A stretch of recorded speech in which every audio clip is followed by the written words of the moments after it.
morning to all of you. Welcome to the channel Chemistry Brain Booster. I'm Sujit sir, and today the class is 11th and the topic is empirical and molecular formula. इसके पहले हम लोगों ने एक video empirical and molecular formula का basic questions पे डाल रखा है, हम लोगों ने कर रखा है। दूसरा जो है थोड़ा एडवांस में जो एग्जाम में आते हैं क्वेश्चंस, उस तरह के क्वेश्चंस को हम लोग आज डिस्कस करने जा रहे हैं। ठीक है, सबसे पहले हमारे पास क्वेश्चन क्या है, वो पहले क्वेश्चन को देखेंगे। कहता है कंपाउंड है जो क्या करता है, sodium, sulphur, hydrogen and oxygen. ये दिखाई दे रहा होगा, अगर बोर्ड साइन कर रहा होगा तो मैं बता रहा हूँ क्या लिखा है। सोडियम है, सल्फर है, हाइड्रोजन है एंड ऑक्सीजन है। कितने एलिमेंट हैं? 4 एलिमेंट से मिलकर एक कंपाउंड बनता है, जिसमें सोडियम का परसेंटेज दिया है, यानी ये कह लीजिए कि सोडियम का मास दिया है। सोडियम कितना है तो 14.28 14.28% है। सल्फर कितना है 9.92% 9.92%। हाइड्रोजन कितना है 6.20%। ठीक है, और ऑक्सीजन का परसेंटेज नहीं दिया है। इस क्वेश्चन में खास बात को कोई चेंज क्या किया है, 4 एलिमेंट से मिलकर एक कंपाउंड बन रहा है, लेकिन 3 ही एलिमेंट का परसेंटेज दिया है, तो चौथा एलिमेंट का परसेंटेज नहीं दिया है, तो क्वेश्चन छोड़कर नहीं आना है। इस कंडीशन में क्या करना है कि आपको ये समझना पड़ेगा कि 4 एलिमेंट है तो चारों मिलकर 100% होंगे ना। उसमें से 3 का ही दिया, तो चौथे का निकालने के लिए क्या करेंगे, तो ये तीनों का परसेंटेज को जोड़कर और 100% से क्या कर देंगे, माइनस कर देंगे। तो उससे क्या होगा, ऑक्सीजन का परसेंटेज निकल जाएगा कि निकल जाएगा। तो आपको ऑक्सीजन का परसेंटेज नहीं दिया है, तो सबसे पहले क्या करना पड़ेगा, आपको ऑक्सीजन का परसेंटेज निकालना पड़ेगा। तो तीनों का परसेंटेज पहले जोड़ दो, 14.28%, उसके बाद क्या बोलता है 9.92%, उसके बाद क्या बोलता है 6.20%। इन तीनों को जोड़ देते हैं और फिर क्या करेंगे 100% से माइनस कर देंगे। तो 8 तो 10 का 0 हाथ में 1, 9 तो 11 तो 13, 14 का 4 हाथ में 1, 9 1 10 6 16 और 4 20 का 0 हाथ में 2 और 1 3, 30.40। ये क्या निकल के आया है, ये तीनों का परसेंटेज जोड़ने पर इतना आया। तो ऑक्सीजन कितना है, तो इतना तीनों मिल करके 30.40% हो रहा है। तो अब क्या करेंगे 100% में क्या करेंगे, माइनस कर देंगे इन तीनों का परसेंटेज।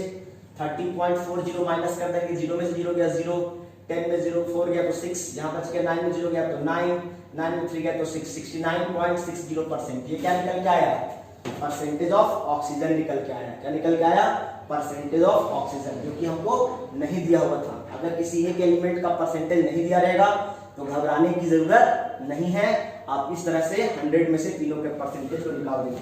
तो मैं इसको यहीं पे लिख लेता हूँ। ठीक है, मैं लिख लेता हूँ, आपको बता दे रहा हूँ कि लिखा हुआ नहीं था लेकिन मैं लिख दिया हूँ। मैंने पहले निकाल लिया ऑक्सीजन का परसेंटेज, मैंने निकाल लिया कितना है भाई ऑक्सीजन, तो ऑक्सीजन निकल के आया है 69.60%। इसको मैं मिटा देता हूँ। ठीक है, ये आप कहीं पे रफ में कर लेना है। ठीक है, ये तो इस क्वेश्चन को पढ़ने से कंक्लूजन निकल गया।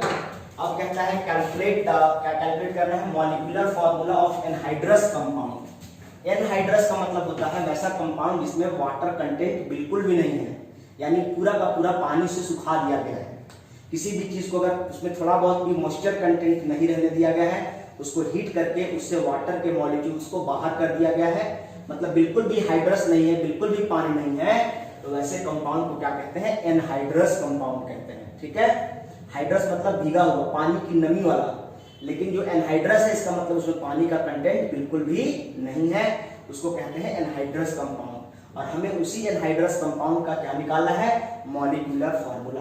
ऑल्सो साथ ही साथ हमको क्रिस्टैलिन सॉल्ट का भी मॉलिक्यूलर फार्मूला निकालना है। इसका मतलब ये हुआ कि हमको इसमें पानी बिना पानी वाला कंपाउंड का भी मॉलिक्यूलर फार्मूला निकालना है, और पानी वाले कंपाउंड क्रिस्टैलिन का मतलब है उसमें वाटर भी मिला हुआ है। ठीक है, उसमें वाटर मॉलिक्यूल्स भी प्रेजेंट रह सकता है, तो क्रिस्टैलिन वाले का भी निकालना है, यानी पानी वाले कंपाउंड का भी मॉलिक्यूलर फार्मूला निकालना है और बिना पानी वाले का भी निकालना है।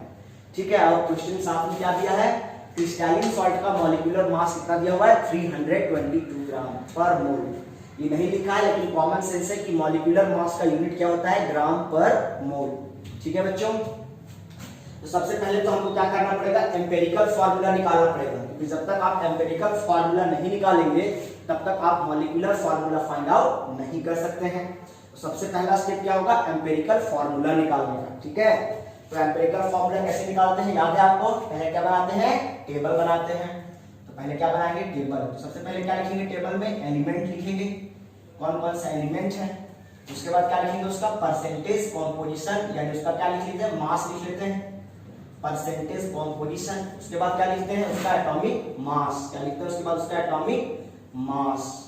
उसके बाद क्या निकाल लेते हैं हम लोग, उसके नंबर ऑफ मोल्स निकालते हैं। क्या निकालते हैं, नंबर ऑफ मोल्स निकाल लेते हैं। कैसे निकालेंगे, मास बाय, ये एक तरह का क्या हो गया, मास का दिया हुआ है, परसेंटेज कॉम्पोजिशन दिया है मतलब मास दिया है, और मास को जब एटॉमिक मास से डिवाइड करते हैं तो क्या निकल के आता है, नंबर ऑफ मोल्स निकल के आता है। उसके बाद हम यहाँ पे क्या लिखेंगे, सिंपलेस्ट मोलर रेशियो। क्या लिखेंगे, सिंपलेस्ट मोलर रेशियो। और उसके बाद क्या लिखेंगे, होल नंबर रेशियो। क्या लिखेंगे बच्चों, होल नंबर रेशियो लिखेंगे। बस ये टेबल बनाएंगे और एलिमेंट को धीरे धीरे इसको फीड करते जाएंगे। कौन कौन सा एलिमेंट है, तो सोडियम है तो सोडियम लिख लेंगे, और क्या है, सल्फर है तो सल्फर लिख लेंगे, और क्या है, हाइड्रोजन, और क्या है, ऑक्सीजन। ये चार एलिमेंट से मिलकर बना है ना कंपाउंड, तो चारों एलिमेंट को बारी बारी से कर लिख लीजिए। अब सोडियम का परसेंटेज कितना दिया हुआ है, तो 14.28% लिखा है। तो यहाँ पर क्या करना है, सोडियम के बगल में 14.28% लिख देना है। परसेंट बार बार लिखने की जरूरत नहीं है, क्योंकि आपने यहीं पर परसेंटेज लिख रखा है। सल्फर का कितना परसेंट है, तो 9.92% है। हाइड्रोजन कितना परसेंट है, तो 6.20% है। ऑक्सीजन कितना परसेंट है, तो ऑक्सीजन हमने निकाला ना, 69.60% है। ये हमने निकाला, ये दिया हुआ नहीं था, कैसे निकाला हमने बता दिया आपको। अब इनका एटॉमिक मास कहाँ से आएगा, तो पीरियोडिक टेबल से आएगा, या आपको याद रखना पड़ेगा। तो सोडियम का एटॉमिक मास मुझे याद है तो मैं पुट कर रहा हूँ, 23 होता है। सल्फर का होता है 32 होता है, हाइड्रोजन का 1 होता है, और ऑक्सीजन का होता है 16। ये एटॉमिक मास होता है, ये पीरियोडिक टेबल से आता है। ठीक है, अब नंबर ऑफ मोल्स कैसे निकालेंगे, तो मास बाय एटॉमिक मास। तो कैसे करेंगे, 14.28 को डिवाइड कर देंगे 23 से, उसी प्रकार 9.92 को डिवाइड कर देंगे 32 से, 6.20 को डिवाइड कर देंगे 1 से, एंड 69.60 को डिवाइड कर देंगे 16 से। इसे डिवाइड कर देंगे 16 से। दिखाई दे रहा है वीडियो? हाँ ठीक है, इस प्रकार से क्या करेंगे, अब इनको हम कैलकुलेट करेंगे। ठीक है, तो यहाँ पर वीडियो लंबा ना हो जाए, कैलकुलेशन आप खुद से करना है, मैं डायरेक्ट वैल्यू पुट कर रहा हूँ। ठीक है, मैंने सॉल्व किया हुआ है 14.2823, इसका वैल्यू है 0.62। कितना वैल्यू है, 0.62। इसका वैल्यू है 0.31। इसका वैल्यू सिंपल है 6.20, और इसको डिवाइड करेंगे तो कितना आएगा, 16 से डिवाइड करेंगे तो 4.35। कितना आ रहा है, 4.35, 4.35। आप देखना है कि इनमें चारों में सबसे छोटा कौन है, चारों में सबसे छोटा कौन, जो सबसे छोटा होता है उसको क्या करते हैं, डिवाइड करते हैं उसी से सबको। तो ये 4 है, ये 6 है, ये 0.6 है, 0.6 सबसे छोटा ये हो गया। तो जब सिंपलेस्ट मोलर रेशियो निकालना है तो क्या करना है, सबसे छोटा वाला से सभी को डिवाइड कर देना है। 0.31 divided by 0.31, 6.20 divided by 0.31, 4.35 divided by 0.31। जो सबसे छोटा है उसी से क्या करना है, सबको डिवाइड करना है। क्यों, ताकि आप उससे क्या निकाल सके, सिंपलेस्ट मोलर रेशियो। अब ऐसा करने के बाद इसकी वैल्यू क्या आ रही है, इसकी वैल्यू लगभग 2 के बराबर आ रही है, 1 आ रही है। तो इसकी वैल्यू क्या आ रही है, इसकी वैल्यू 20 आ रही है, और इसकी वैल्यू 14 आ रही है। Sodium, sulphur, hydrogen, oxygen. ठीक है, 2, 1, 20, 14। ठीक है, अब ये तो ऑलरेडी होल नंबर में है, इसको होल नंबर में करना तो नहीं है। जैसे हमने बताया था ना कि अगर कहीं 1.5 रहेगा तो उसको होल नंबर में कन्वर्ट करना पड़ेगा, 2 से मल्टीप्लाई करके, 3 से मल्टीप्लाई करके। तो ये तो पहले से होल नंबर में है, डेसिमल में तो नहीं है, तो इसको एडिटिव उतार देंगे, 2, 1, 20 एंड 14। ये निकल के आ गया आपका। इसके आधार पर आप क्या निकालेंगे, देयरफॉर आपका एम्पिरिकल फार्मूला तैयार हो गया। क्या तैयार हो गया, एम्पिरिकल फार्मूला ऑफ कंपाउंड आपका तैयार हो गया। क्या तैयार हो गया भाई, एम्पिरिकल फार्मूला क्या निकल के आया आपके पास, जरा बताइए। एम्पिरिकल फार्मूला आपके पास निकल के आया है, सोडियम की संख्या कितनी है, 2, तो Na और नीचे लिखोगे 2। सोडियम की संख्या 2 है, सल्फर की संख्या कितनी है, 1, तो क्या लिखोगे, S1। 1 लिखने का जरूरत नहीं है, 1 का मतलब सेल्फ अंडरस्टैंडिंग है। हाइड्रोजन एटम की संख्या कितनी है भाई 20, कितनी है तो H के नीचे छोटा सा 20 लिखना पड़ेगा। तो छोटा सा लिखते हैं ना, इसको बोलते हैं सफिक्स। क्या बोलते हैं? सफिक्स। उसी प्रकार ऑक्सीजन एटम की संख्या कितनी आई है 14, तो ऑक्सीजन क्या कर देंगे और लिख देंगे 14। ये क्या निकल के आया आपका एम्पिरिकल फार्मूला निकल के आया कंपाउंड का, एम्पिरिकल फार्मूला निकल के आ गया। अब हमको मॉलिक्यूलर फार्मूला निकालना है, इसलिए मॉलिक्यूलर फार्मूला निकालने के लिए हमको क्या करना पड़ेगा एम्पिरिकल फार्मूला मास निकालना पड़ेगा। क्या निकालना पड़ेगा? एम्पिरिकल फार्मूला मास। तो एम्पिरिकल फार्मूला मास कैसे निकालेंगे? तो एम्पिरिकल फार्मूला पता है ना, एम्पिरिकल फार्मूला पता है ना। तो एम्पिरिकल फार्मूला में क्या करेंगे सबका जोड़ देंगे। अब सोडियम के एक एटम का मास कितना होता है 23, तो 2 का कितना हो जाएगा तो 23 × 2 कर देंगे ना, प्लस सल्फर के एक एटम का मास कितना होता है 32 और सल्फर की संख्या कितनी है 1, तो 32 ही रहने देंगे, प्लस हाइड्रोजन के एक एटम का मास कितना होता है तो 1 होता है, तो 20 एटम में कितना हो जाएगा तो 1 × 20 कर देंगे, प्लस ऑक्सीजन के एक एटम का मास कितना होता है 16 होता है, क्या करेंगे 16 × और ऑक्सीजन की संख्या कितनी है 14 है, तो क्या करेंगे सभी को क्या कर देंगे मल्टीप्लाई करके और फिर क्या कर देंगे जोड़ देंगे। इससे क्या निकल जाएगा इसका, इस सबको सॉल्व करेंगे तो क्या निकल के आता है इसका empirical formula mass that is 322 आता है। कितना आता है 322। ये क्या निकल के आ गया एम्पिरिकल फार्मूला मास। अब हमको क्या निकालना है मॉलिक्यूलर फार्मूला मास। तो मॉलिक्यूलर फार्मूला मास कैसे निकालते हैं भाई, तो मॉलिक्यूलर फार्मूला मास कैसे तो मॉलिक्यूलर फार्मूला निकालने का फार्मूला क्या होता है n × एम्पिरिकल फार्मूला होता है। क्या होता है n × एम्पिरिकल फार्मूला होता है कि नहीं होता है। अब एम्पिरिकल फार्मूला तो आपको पता है लेकिन n नहीं पता है। n पता है क्या n का मतलब क्या है, n एक इंटीजर है जो होल नंबर होता है। और n कैसे निकालते हैं, बोर्ड दिखाई दे रहा है कि ज्यादा नीचे हो गया क्या, नहीं ठीक चल रहा है। तो देखिए अब n कैसे निकालते हैं, तो n निकालने का फॉर्मूला बताए हैं ना, molecular mass by empirical formula मास नहीं बताए हैं। तो n निकालने का फॉर्मूला होता है molecular mass divided by empirical formula mass, short में लिख रहा हूं मैं EFM मतलब एम्पिरिकल फार्मूला मास। मॉलिक्यूलर मास आपको दिया हुआ है 322। आप सोचोगे तो क्रिस्टलीन का दिया हुआ है, डजंट मैटर, मॉलिक्यूलर मास आप यहाँ वही पुट कर सकते हैं 322 और एम्पिरिकल फार्मूला मास में कितना आया है 322 सेम आ गया। तो डिवाइड करेंगे तो क्या हो जाएगा 1, यानी n का वैल्यू क्या निकल के आ गया 1।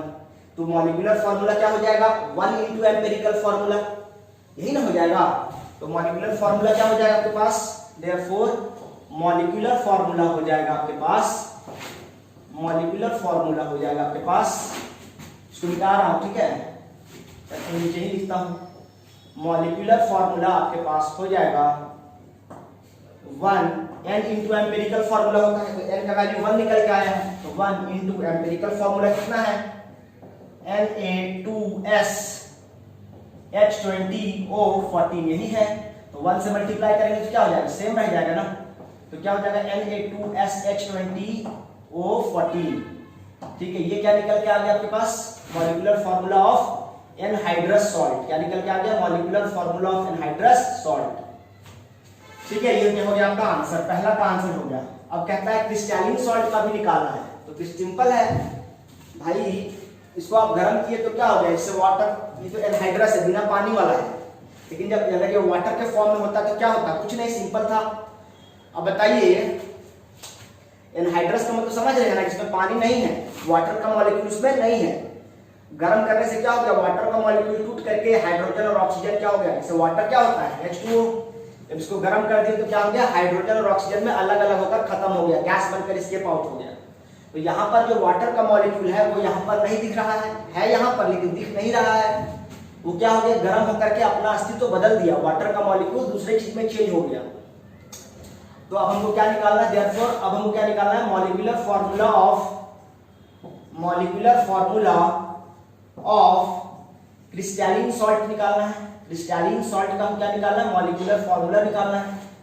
देखिए जरा बताइए कि एक वाटर के मॉलिक्यूल, ध्यान समझिए यहाँ पर, एक वाटर के मॉलिक्यूल में एक ऑक्सीजन को सेटिस्फाई करने के लिए कितने हाइड्रोजन चाहिए, 2 हाइड्रोजन चाहिए।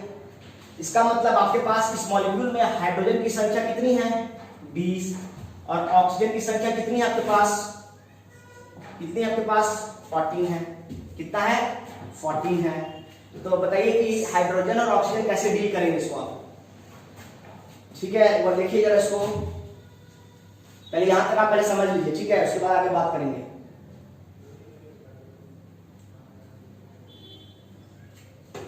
कहने का मतलब आपके पास क्या है कि अगर मेरे कहने का मतलब ये है कि अगर हाइड्रोजन की संख्या कितनी है 20, तो जगह 20 और ऑक्सीजन की संख्या कितनी है, यहां पर देखो मैं क्या समझा रहा था, हाइड्रोजन की संख्या कितनी है 20 और ऑक्सीजन की संख्या कितनी है 14। तो 20 हाइड्रोजन से कितना वाटर मॉलिक्यूल बन पाएगा, 10 बन पाएगा, नहीं समझे। एक वाटर के मॉलिक्यूल को बनाने के लिए कितने हाइड्रोजन की आवश्यकता है, 2 हाइड्रोजन की आवश्यकता है और 1 ऑक्सीजन की आवश्यकता है। तो कहने का मतलब 20 हाइड्रोजन से कितने वाटर के मॉलिक्यूल बन पाएंगे, 10 ही ना बन पाएंगे। तो 10 तो वाटर मॉलिक्यूल बन गए, यानी 10 ऑक्सीजन खपत हो गया और ऑक्सीजन की संख्या कितनी बच गई है, 4 बच गई है। तो इसको हम क्या लिखेंगे, ऐसे लिख सकते हैं क्या, Na2SO4.10H2O। नहीं समझा, नहीं समझा भाई। तुम्हारे पास ऑक्सीजन 14 है और 14 में से 10 ऑक्सीजन तुम्हारा कहां खपत हो गया, वाटर मॉलिक्यूल बनाने में खपत हो गया, नहीं खपत हुआ। 10 वाटर मॉलिक्यूल बनाने में 10 ऑक्सीजन खपत हो गया, तो कितना ऑक्सीजन बचा, 4 शेष बचा, तो 4 इधर ही रह गया O4। और कितना वाटर मॉलिक्यूल बना 20, क्योंकि सारा का सारा हाइड्रोजन वाटर बनाने में खपत हो गया। तो कहने का मतलब हमने क्या किया, इसलिए 20 H2O यहाँ पे था, तो इसमें 10 गुना 20 हाइड्रोजन और 10 ऑक्सीजन को इधर खपत हो गया, और ये क्या हो जाएगा तुम्हारा आंसर बनकर तैयार हो गया। नहीं समझे, नहीं समझे। तो क्या फॉर्मूला बन गया, आंसर है Na2SO4.10H2O। बात समझ में आया। अब आप बोलेंगे जब हाइड्रोजन 20 था, 10 वाटर मॉलिक्यूल बनाए, तो ऑक्सीजन जब 14 था, तो 14 वाटर मॉलिक्यूल काहे नहीं बना, बनता, बिल्कुल बनता। तो 14 ऑक्सीजन मॉलिक्यूल बनाने के लिए तुमको हाइड्रोजन कितना चाहिए होगा, 28 चाहिए होगा। क्या तुम्हारे पास 28 हाइड्रोजन था, नहीं था। तो जो कम है उसी के आधार पर ना बात करेंगे, जो ज्यादा है उसके आधार पर तो बात नहीं करेंगे। ज्यादा था ऑक्सीजन तो इधर आ गया, और कम था ऑक्सीजन तो वाटर में सारा का सारा खपत करवा लिया, कंज्यूम करवा लिया। और इस प्रकार से क्या होगा, ये क्वेश्चन आपका सॉल्व होकर के तैयार हो गया। इसमें किसी को कोई डाउट है तो आप मुझे कमेंट कर सकते हैं, इनबॉक्स कर सकते हैं, ठीक है। Thank you. इसके बाद दूसरा क्वेश्चन अभी तुरंत करेंगे, लेकिन क्या है वो क्वेश्चन को भी लिखने में टाइम लगेगा, इसीलिए मैं क्या कर रहा हूँ, इसको मिटा करके, इसको मिटाने में भी टाइम लगेगा तो वीडियो लंबा हो जाएगा, ठीक है। एक बार देख लीजिए मैंने क्या लिखा है, ठीक है। बात समझ में आ रहा है, सब कुछ दिख रहा है साफ साफ, चलिए ठीक है।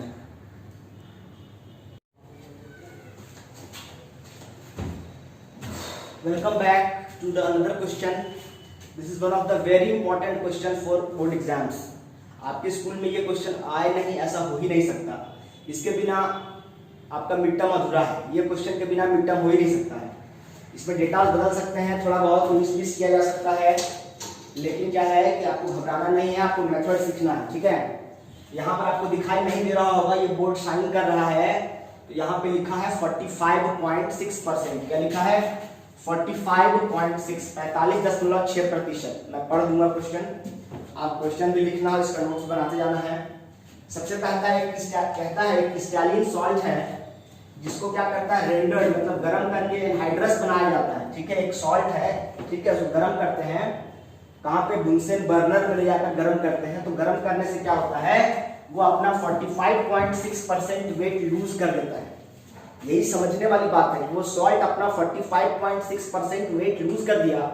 इसका मतलब कैसे लूज कर दिया, इसका मतलब 45.6% वाटर उससे निकल गया। मतलब कहने में जो भी उसे निकला होगा गर्म करने पर, तो निकला क्या होगा, वाटर ही ना निकला होगा। तो जो वाटर निकला है, उस जो निकला हुआ वाटर है, ध्यान समझिएगा, जो निकला हुआ वाटर है उसी का नाम मास होगा 45.6% ऑफ इट्स वेट। बात समझ में आ रहा है, जो भी निकला होगा वाटर निकला होगा, यानी वाटर अपना मास खो रहा है।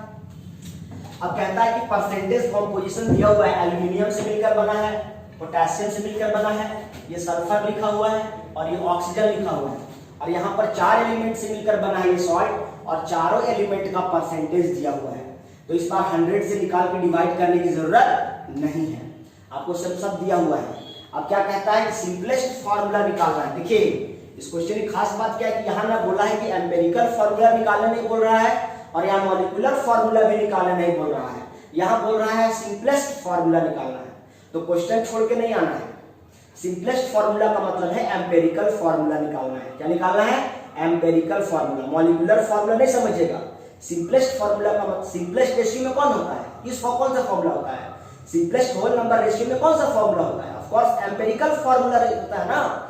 तो सिंपलेस्ट फॉर्मूला निकालने का मतलब क्या बोल रहा है आपको, एम्पिरिकल फॉर्मूला निकालना है दोनों का, एनहाइड्रस का भी और क्रिस्टलीन का भी। कैसे बनेगा ये क्वेश्चन देखिए, यहाँ पर उस क्वेश्चन से अलग कैसे है, क्वेश्चन तो सेम है कि एनहाइड्रस का भी निकालना है क्रिस्टलीन का भी, लेकिन उस क्वेश्चन की तरह ये नहीं बनेगा, क्योंकि यहाँ पर लिखा है 45% 0.6% वेट लूज भी कर रहा है, इसीलिए इस क्वेश्चन का मेथड थोड़ा अलग हो जाएगा। ठीक है, सबसे पहले हम क्या लिखेंगे, कौन सा एलिमेंट से मिलकर बना है, तो कौन सा एलिमेंट है भाई, पोटेशियम है, एल्यूमिनियम है, सल्फर है, ऑक्सीजन है। आप सोच रहे हैं यहाँ पर सर पहले एल्यूमिनियम लिखे हैं, यहाँ पहले पोटेशियम क्यों लिख दिए, आपको जैसे मर्जी करता है वैसे लिखिए ना, आप ऑक्सीजन को भी पहले लिख सकते थे, कोई दिक्कत उससे नहीं है। ठीक है, potassium, aluminium, sulphur, oxygen. Potassium का परसेंटेज कितना है 15.1, उसके बाद कौन है, एल्यूमिनियम का परसेंटेज कितना है 10.50, सल्फर का परसेंटेज कितना है 24.96, ऑक्सीजन का परसेंटेज कितना है 49.92। ठीक है, अब एटॉमिक मास निकालेंगे कहां से, तो पीरियोडिक टेबल से। तो पोटेशियम का एटॉमिक मास होता है 39, एल्यूमिनियम का होता है कितना 27, सल्फर कितना होता है 32, ऑक्सीजन कितना होता है 16। देख लीजिए एक बार चेक कर लीजिए आप लोग। ठीक है, पोटेशियम का 39, एल्यूमिनियम का 27, सल्फर का 32, ऑक्सीजन का 16। साथ साथ याद भी करते जाना है। ठीक है, बार बार ये चीज एग्जाम में आएंगी इस तरह क्वेश्चंस। अब क्या करना है, नंबर ऑफ मोल्स कैसे निकालते हैं, मास बाय एटॉमिक मास करते हैं। तो 15.1 को डिवाइड कर देंगे 39 से, यहाँ 10.50 को डिवाइड कर देंगे 27 से, 24.96 5 मार्क्स का क्वेश्चन है ये, ध्यान रखिएगा। जब भी ये क्वेश्चन आएंगे 25 मार्क्स के आएंगे, 32 से डिवाइड करेंगे और 49.92 को डिवाइड कर देंगे 16 से, और इस प्रकार जो भी आएगा उसको यहाँ पर क्या कर देंगे, लिख देंगे। उससे क्या निकल जाएगा, नंबर ऑफ मोल्स निकल जाएगा। तो 15.1 को 39 से डिवाइड करेंगे, इसकी वैल्यू आएगी 0.39, 10.50 को 27 से डिवाइड करेंगे, इसकी वैल्यू आएगी 0.39, 24.96 को 32 से डिवाइड करेंगे, वैल्यू आएगी 0.78, और इसकी वैल्यू मैंने निकाला है 3.12। ठीक है, ये सब चीजें वैल्यूज आ। अब हमने क्या सिखाया है कि सिंपलेस्ट मोलर रेशियो में जाने के लिए आपको देखना होगा इन चारों में सबसे छोटा कौन है, जो सबसे छोटा होगा उसी से सबको डिवाइड करना है। तो 0.39 सबसे छोटा है, यहाँ भी 0.39 है, यहाँ भी 0.39 है। आप किसी एक को घेरा लगा दीजिए, कोई दिक्कत नहीं है, मैंने इसको लगा दिया। अब क्या करना, उसी से क्या करना, सबको डिवाइड कर देना है। तो 0.39 को डिवाइड कर दिए 0.39 से, यहाँ भी 0.39 को डिवाइड कर दिए 0.39 से, यहाँ पे 0.78 को डिवाइड कीजिए 0.39 से, और यहाँ पे 3.12 को डिवाइड कीजिए 0.39 से। ये तो 1 आ जाएगा, ये 1 आ जाएगा, ये लगभग 2 के बराबर हो जाएगा। 4 के 12 32, 8 के आसपास आएगा वो, इसके आसपास आएगा 8 के आसपास मुझे लगता है आएगा, इसकी वैल्यू 8 के आसपास आ गई। ये क्या है, सब होल नंबर में ही है, तो इसको डायरेक्ट लिख देंगे 1 1 2 8। इसे क्या निकल गया आपका एम्पिरिकल फार्मूला। किसका एम्पिरिकल फार्मूला, यानी एनहाइड्रस सॉल्ट का निकल के आया है। ठीक है, ये कंक्लूजन हो गया। यहां लिखेंगे एम्पिरिकल फार्मूला,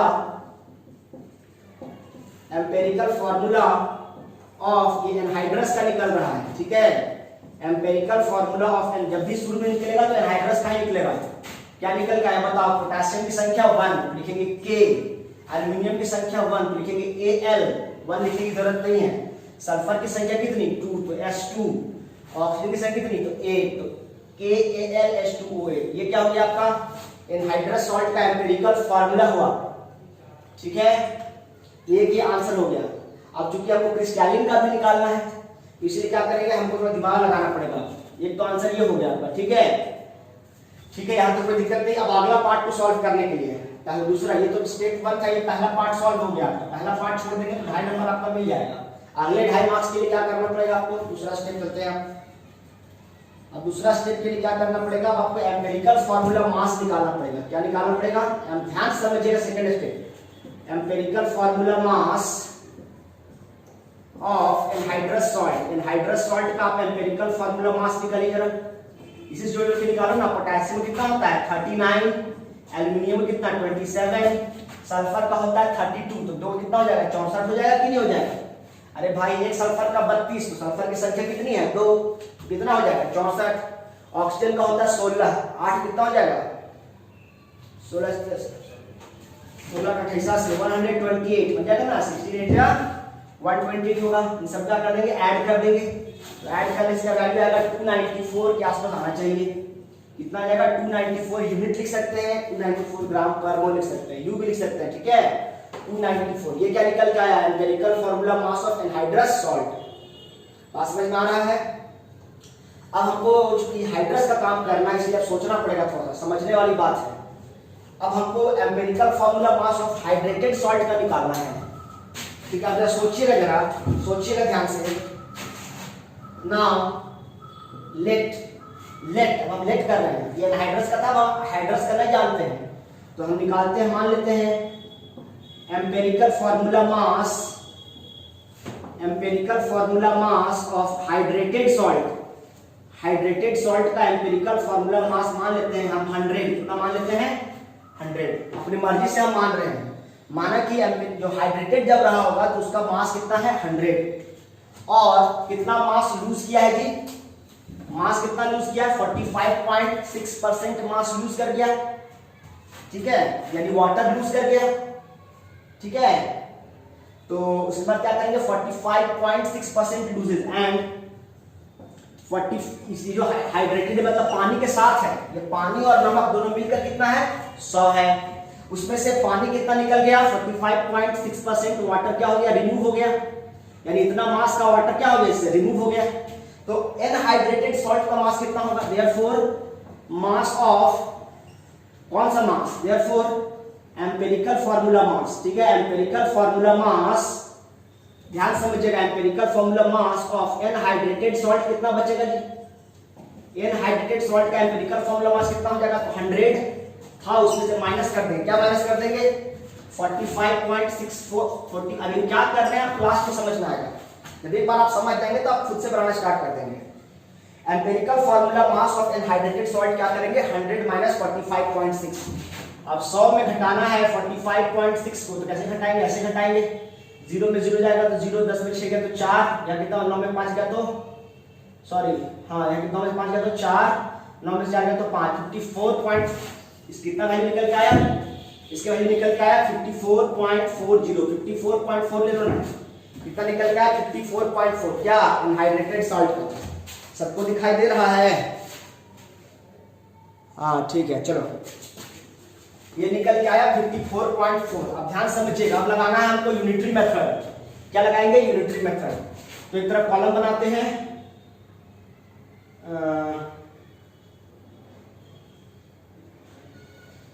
एक तरफ कॉलम बनाते हैं एनहाइड्रेटेड सॉल्ट का, एनहाइड्रेटेड सॉल्ट, और एक तरफ कॉलम बनाते हैं हाइड्रेटेड सॉल्ट का। ध्यान समझिएगा, ठीक है ना।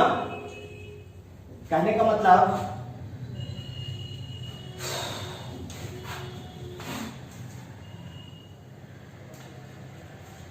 देखिए, अच्छा इसको पहले बात देखिए, एक बात समझिए। जब एनहाइड्रेटेड सॉल्ट का, जब हाइड्रेटेड सॉल्ट का मास 100 है, इधर लिख लेते हैं हाइड्रेटेड सॉल्ट, इधर लिख लेते हैं अनहाइड्रेटेड, ठीक है। अनहाइड्रेटेड सॉल्ट, दोनों को अलग अलग कॉलम बनाते हैं। जब हाइड्रेटेड सॉल्ट का मास 100 है तो एनहाइड्रेटेड सॉल्ट का मास कितना है जी? 54.4 है। जब हाइड्रेटेड का मास 100 है तो एनहाइड्रेटेड कितना है? 54.4 है।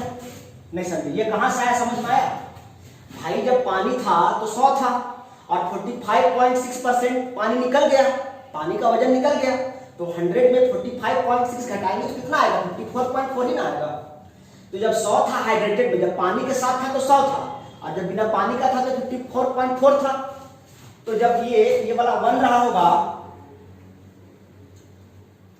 इसको ऐसे कर लिया, जब ये 54 था तो ये 100 था, ठीक है, ऐसे समझो इसको। आप लोगों को दिक्कत होगा समझने में, इसलिए मैं इजी करने की कोशिश कर रहा हूं। जब ये 54.4 है तो ये क्या है? 100 है। जब ये 1 है ये क्या हो जाएगा? 100/54.4 हो जाएगा। तो हमको जब 294 रहेगा तो क्या हो जाएगा? जब 294 रहेगा तो क्या हो जाएगा भाई? तो क्या हो जाएगा? 1 का पता है, 100/54.4 1 का पता है, तो 294 का निकालने के क्या करेंगे? ये सब क्या है, ये सब एनहाइड्रस है, ये सब क्या है, एनहाइड्रस है, और ये क्या है, हाइड्रेटेड है। ध्यान समझिएगा, जब एनहाइड्रस सॉल्ट का जो मास है, जब एनहाइड्रस सॉल्ट का जो मास है 54.4 है, तब हाइड्रेटेड का मास कितना है, 100 है। जब ये 1 रहेगा तो ये कितना हो जाएगा, 100/54.4 हो जाएगा ना, यूनिटरी मेथड लगा रहे हैं। जब 1 का हमको पता है तो 294, ये इसलिए आसान किए क्योंकि हमको एनहाइड्रस का पता है 294, तो हम हाइड्रस का निकालना चाह रहे हैं। तो जब 294 है तो कितना हो जाएगा, ये इतना हो जाएगा। इसको सॉल्व करेंगे तो वैल्यू कितना आएगा, इसको सॉल्व करेंगे तो क्या, देयरफॉर क्या निकल के आ जाएगा, देयरफॉर एम्पिरिकल फार्मूला मास अब निकल के आया, therefore empirical formula mass, therefore empirical formula mass of hydrated salt, hydrated salt का एम्पिरिकल फार्मूला मास क्या निकल के आ गया आपके पास। उसको पहले माइनस करना पड़ेगा, इसका वैल्यू सॉल्व करने के बाद आ रहा है 474.26, इसका वैल्यू कितना आ रहा है, 474, यहां दिख रहा है कि नहीं पता नहीं, 474.26, ठीक है। इसका वैल्यू क्या आया, 474.26% आया है, ठीक है। अब ध्यान से समझिए, पहले एक लाइन और समझाते हैं इसको बेहतर तरीके से समझाने के लिए। ये तो निकल के आ गया आपके पास हाइड्रेटेड सॉल्ट का मास निकल के आ गया, और ये क्या निकल के आ गया, एनहाइड्रेटेड सॉल्ट का मास। ये कितना है, एनहाइड्रेटेड सॉल्ट का मास कितना है, 294, और हाइड्रेटेड सॉल्ट का मास कितना है, यानी कंक्लूजन क्या निकल के आया, एनहाइड्रस सॉल्ट का मास है 294 और हाइड्रेटेड सॉल्ट का मास कितना है, 474.26। बात समझ में आ रहा है, ये कॉलम जरूर बनाइएगा, ठीक है। एनहाइड्रस का 294 है, तो हाइड्रस से कितना निकल के आया है, 474.26 निकल के आया है। अब ये जो डिफरेंस है, ये डिफरेंस किसकी वजह से है, ये सूखा वाला है, बिना पानी, जब पानी नहीं है तब इतना मास है, और पानी के साथ इतना मास है, तो पानी का मास कितना है, नहीं समझे। जब मॉलिक्यूल में पानी नहीं है तो मॉलिक्यूल का मास कितना है, कंपाउंड का मास कितना है, और जब कंपाउंड में मास भी इंक्लूड है तो उसका मास कितना है। इसका मतलब इन दोनों में जो डिफरेंस है वो डिफरेंस किसकी वजह से है, वाटर की वजह से है। तो यहां से क्या निकाल लेंगे, मास ऑफ वाटर निकाल लेंगे क्या, तो मास ऑफ वाटर कैसे निकालेंगे, 474.26 में क्या माइनस कर देंगे, 294 माइनस कर देंगे, क्या माइनस कर देंगे, 294 माइनस कर देंगे। तो माइनस करेंगे तो वैल्यू कितना आएगा, सॉल्व करके लाया हूं मैं, इसकी वैल्यू है 216.3 यूनिट, टाइम बचे इसीलिए 216.3 यूनिट। ये जो मास निकल के आया, ये क्या चीज का मास निकल के आया है, वाटर का मास निकल के आया है। ये क्या निकल के आ गया, मास ऑफ वाटर। अब बताइए, एक मास ऑफ वाटर मॉलिक्यूल कितना होता है, mass of one water molecule कितना होता है, वाटर मॉलिक्यूल के, एक वाटर मॉलिक्यूल का मास कितना होता है, H2O का 18 ग्राम पर मोल होता है कि नहीं होता है। एक वाटर के मॉलिक्यूल का मास कितना होता है, 18 होता है। तो बताइए कि एक वाटर मॉलिक्यूल का मास जब 18 है तो कितना वाटर मॉलिक्यूल को मिलने से कितना मास निकला होगा। तो क्या करेंगे, 216 को डिवाइड कर देंगे 18 से, इससे क्या निकल जाएगा आपका, नंबर ऑफ वाटर मॉलिक्यूल्स निकल के आ जाएगा कि नहीं आएगा, number of water molecule evaporated, कितना वाटर मॉलिक्यूल एवापोरेट किया होगा ये निकल के आ जाएगा कि निकल के आ जाएगा, इतना ही वाटर, इतना ही मास में एवापोरेट हुआ। तो इतना मास का मतलब कितना वाटर का मॉलिक्यूल एवापोरेट हुआ। तो एक वाटर के मॉलिक्यूल का मास 18 है और टोटल वाटर मॉलिक्यूल एवापोरेट किया उसका मास 216 है। तो उसको डिवाइड करके कितना, 18 बन जाए 18, बचे कितना, 3 बचे 36 यानी 12 वाटर मॉलिक्यूल एवापोरेट हुआ होगा। तो कहने का मतलब देयरफॉर एम्पिरिकल, अब निकल के आ गया, therefore empirical formula of hydrated salt, hydrated salt का एम्पिरिकल फार्मूला कितना निकल के आया, ये तो एनहाइड्रस का था, क्या था, KAlH2O8 और उसमें वाटर का मॉलिक्यूल कितना होना चाहिए, 12। उसमें क्या करेंगे, डॉट 12H2O ऐड कर देंगे, यानी आंसर क्या निकल के आया, KAlH2O8 डॉट 12H2O, और ये हो गया आपका एक आंसर, और ये हो गया आपका एक आंसर। ये एनहाइड्रेटेड सॉल्ट का एम्पिरिकल फार्मूला मास और ये हाइड्रेटेड सॉल्ट का एम्पिरिकल फार्मूला मास, यानी वाटर का मॉलिक्यूल निकालने के लिए हमने क्या किया, ये सब काम किया। एक बार मैं फिर से समझाता हूं क्या हुआ, सेकंड स्टेप खाली समझाऊंगा, ठीक है। सबसे पहले आपने क्या किया, एनहाइड्रस सॉल्ट का आपने एम्पिरिकल फार्मूला निकाल लिया। अब हमको एम्पिरिकल फार्मूला पता है तो हमने उसकी मदद से एम्पिरिकल फार्मूला मास निकाल लिया। यहां तक तो इजी है, कोई दिक्कत नहीं है। अब हम थोड़ा सा दिमाग लगाए, हमको नहीं पता क्या करना है, तो हमने माना let empirical formula mass of hydrated salt, ये तो एनहाइड्रेटेड सॉल्ट का मास है। हम मानते हैं कि हाइड्रेटेड सॉल्ट का एम्पिरिकल फॉर्मूला, हाइड्रेटेड सॉल्ट का मास 100 है और उसमें से 45.6% लॉस हो गया वाटर, तो क्या बन जाएगा? तो ये हाइड्रेटेड का 100 माने हैं और हाइड्रेटेड मतलब पानी वाला 700 माने हैं। अब 45.6 उड़ गया तो 100 में 45.6 माइनस कर दिए तो 54.4 दिखाई, प्योर कंपाउंड हो गया, इसमें वाटर नहीं है।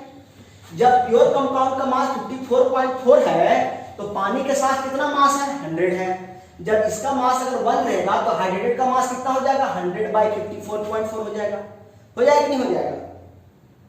हाँ ठीक है। जब ये 294 जब है, तो जब 294 इसीलिए लगा 294 क्योंकि हमको पता था ये आया था।